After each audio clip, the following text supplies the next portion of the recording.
Hi guys, Olive here today to talk to you about what I read in May of 2018. It ended up being a really intriguing reading month in which I read 8 different books, so let's get started. The first book that I finished in May was This Is Where You Belong, The Art and Science of Loving the Place You Live by Melody Warnick. This was my pick off of my Young Professional TBR for the month that I read, ironically enough, when I was on the road for work. Melody Warnick starts off this book by talking about how she, as well as a lot of other people, seem to believe that starting over in one's life means that you move to a different location. In fact, the average American moves over 11 times in their lifetime.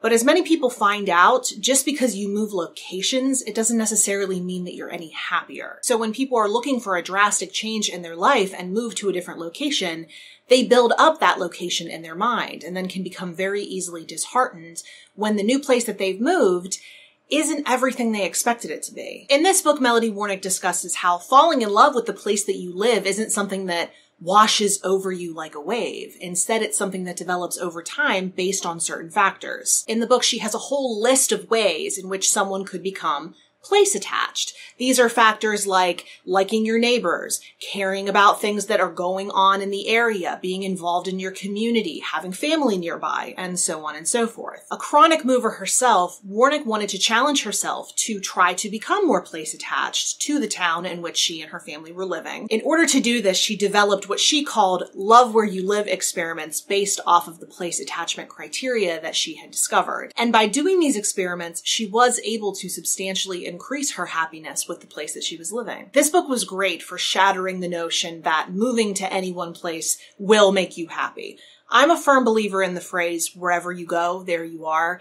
Wherever you go, your problems are going to come with you. And because I believe that, I don't believe there is any one dream location for a person that will make you happy just by living there. I think what we get out of the place we live is in direct proportion to what we put into it. So how much time are you investing in the community and your relationships with people who live in the same area as you? As I said in my Young Professional TBR video when I was first talking about this book, it might surprise people to find out that I did not love Pittsburgh when we first moved here. It took a lot of time and effort for me to feel attached to Pittsburgh. When I was reading this book, I found that a lot of things that helped me grow more attached to Pittsburgh were things that Melody Warnick recommended. So I definitely recommend this book if you're looking to get more out of the place you live. It certainly gave me a lot of good ideas about how to grow to love Pittsburgh even more than I do right now. The second book that I finished in May was my pick off of my Classics TBR, and that is North and South by Elizabeth Gaskell. I buddy read this one with Britta. I will fully admit that I was really nervous to start this book. Elizabeth Gaskell's other, more well-known classic, Wives and Daughters, was my favorite book of last year,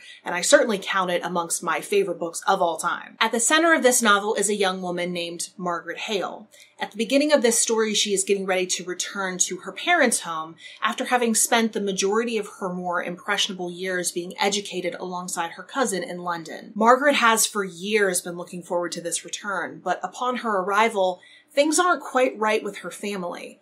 Her father, who earns his living by being a pastor at the local church, has a crisis of faith and can't in good conscience keep being the pastor, so he gives up his living. But in order to continue supporting his family, he does need to find other employment, which he finds in an industrial town in the north of England, which is loosely based off of Manchester, where he finds work as a tutor. His main pupil in this industrial town is a mill owner by the name of Mr. Thornton. We come to know Mr. Thornton very well and his struggles with trying to run this mill. And this being a Victorian novel, of course, Mr. Thornton starts to develop a fondness for Margaret, which at the beginning of the book she is not having, hence the very frequent comparisons of this book to Pride and Prejudice. But what makes this book so different to other Victorian novels that I've read is just how grounded in the real world it is. There is so much real-to-life loss and hardship shown in this novel. We see Margaret's father grapple with this crisis of faith.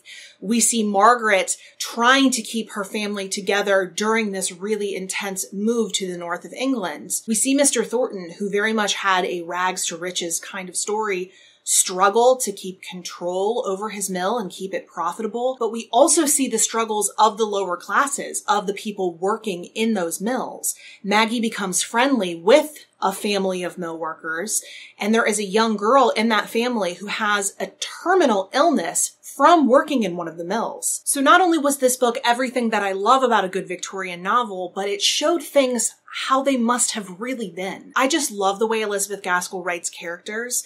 All of their good qualities and bad qualities they're wearing right on their sleeves. You feel affection toward them or frustration with them based on the decisions that they're making. To say the least, I fell head over heels in love with this book. Britta definitely heard me gushing all about it when I was in the midst of feeling all the feelings about this book. It seems very clear to me, even considering how early on we are in the year, that this will probably be my favorite fiction book of 2018. The next book that I finished in May was The Power by Naomi Alderman, which was last year's winner of the Bailey's Women's Prize for Fiction. I guess you could call this a dystopian, somewhat sci-fi novel in which very suddenly young women start to develop the ability to emit electricity from their bodies. Although it starts exclusively with young women, they are able to awaken the power in older women until eventually most women have this ability. As you can well imagine, this turns the whole world on its head, and it irrevocably alters the dynamics between the sexes. As I said in my TBR video for May, I was very curious to see how I was going to end up feeling about this because the reviews are so divisive.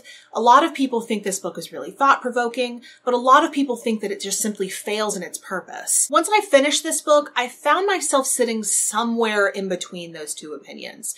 I did very clearly see Naomi Alderman's central point of this book, which is that power corrupts, and absolute power corrupts absolutely. Like, that point could not have been any clearer. But it seemed like in the book, Naomi Alderman was just literally flipping the power dynamics, so that instead of males doing things to females, it was females doing things to males. It felt a little bit too much like a finger pointing of, you wouldn't like this if we did it to you kind of thing, instead of actually trying to imagine a world where women were in charge. On one hand, I am glad that she didn't romanticize a world in which women were in charge, because at the end of the day, no matter what sex is dominant, there are going to be abuses of power.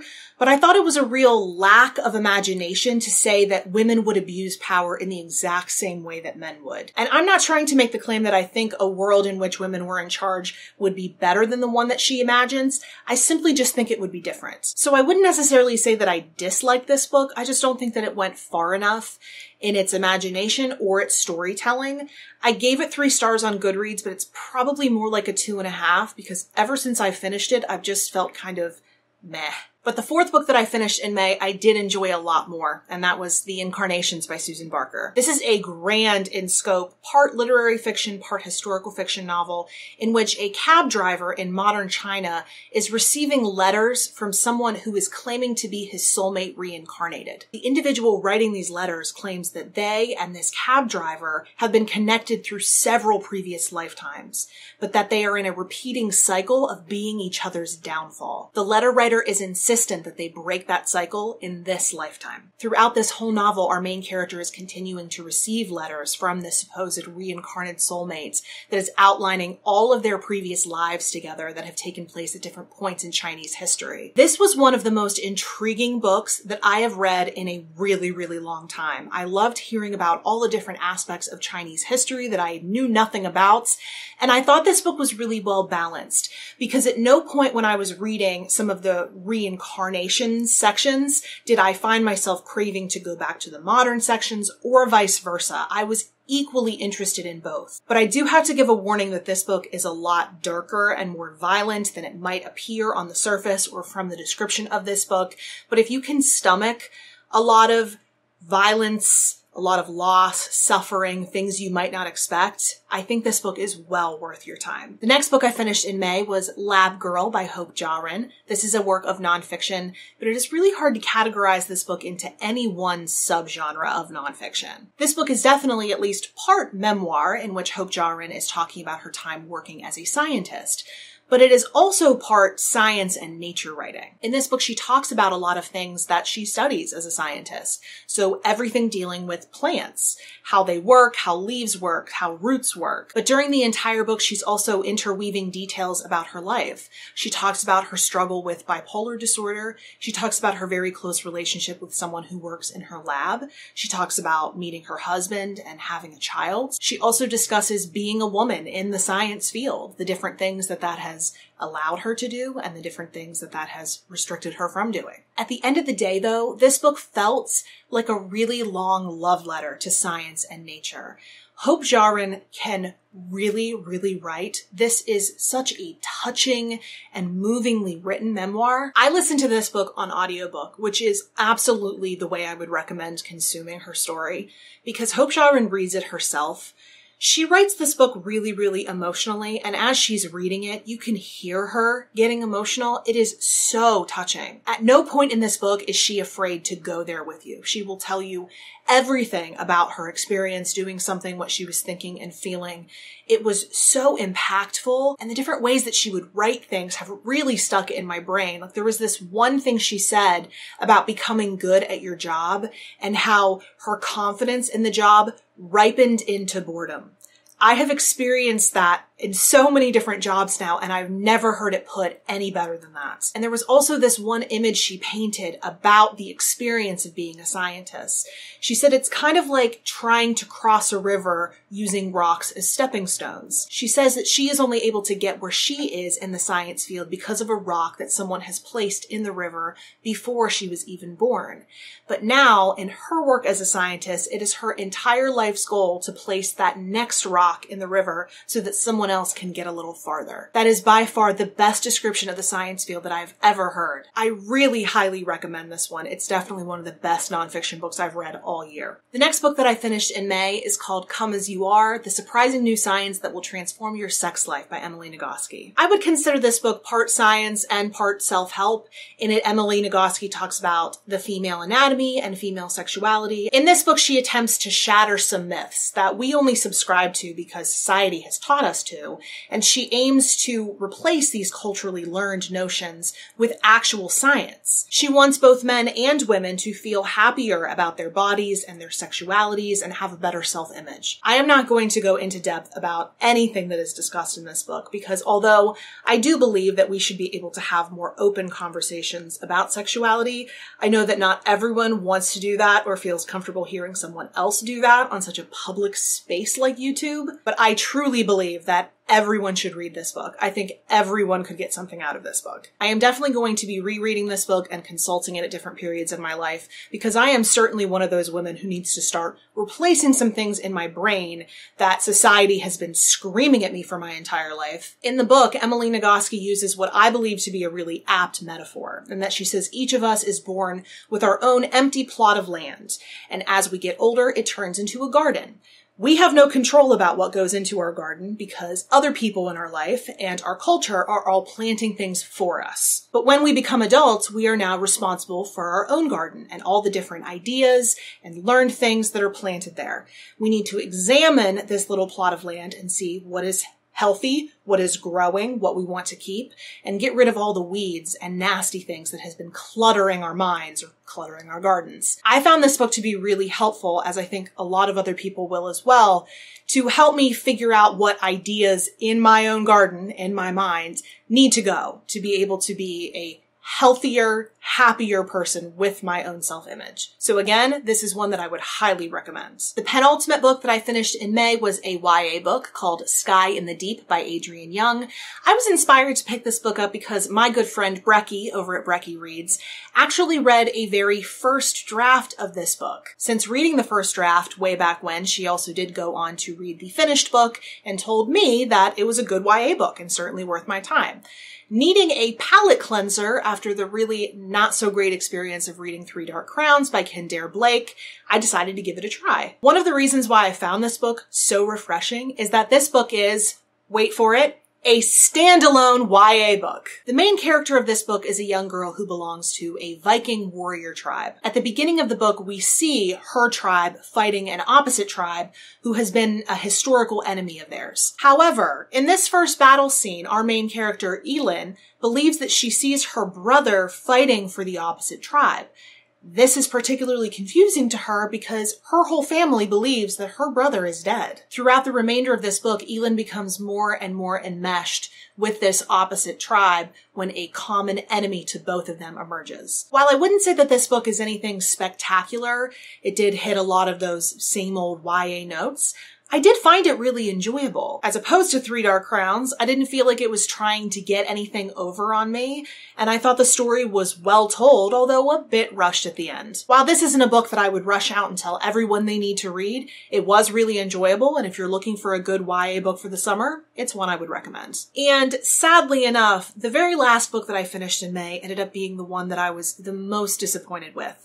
That was Spineless, The Science of Jellyfish and the Art of Growing a Backbone by Julie Beerwald. This was a book that I had been looking forward to picking up for a really long time. Especially after finishing Lavagirl, the combination of nature writing and memoir was really calling to me, but this book fell short in nearly every way. I thought the science elements of this book were great.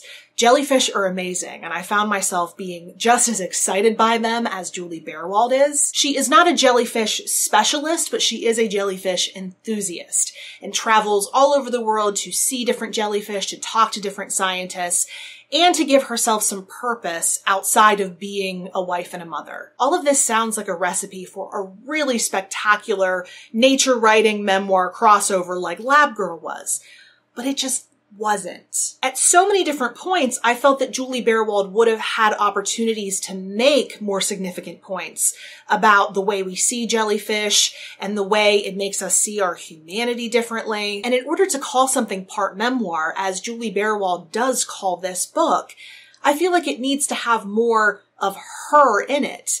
I really didn't feel as though we got to know her. I don't think we got to know her family. I don't think we got to know her hopes and dreams and limitations and fears. Really, the only thing I felt able to get out of her was her saying, I need something to do outside of my kids. I need a purpose outside of being a mother. And I'm not saying that that kind of a story can't be compelling, but she just didn't give enough of herself. The writing was also very science reporty and boring. I would even go so far as to call it sterile. All of her information about jellyfish was spectacular, but I don't think that she has the capability to spin it into an enthralling, engaging, movingly written story. Just because something is going to be a nonfiction book does not mean it needs to be written clinically. So if you are interested in the jellyfish portions of this book, I would recommend getting it out from the library and simply perusing it, but not reading through it the entire way. I advise you to do that because I have a strong suspicion that anyone who reads this book will find themselves in a similar situation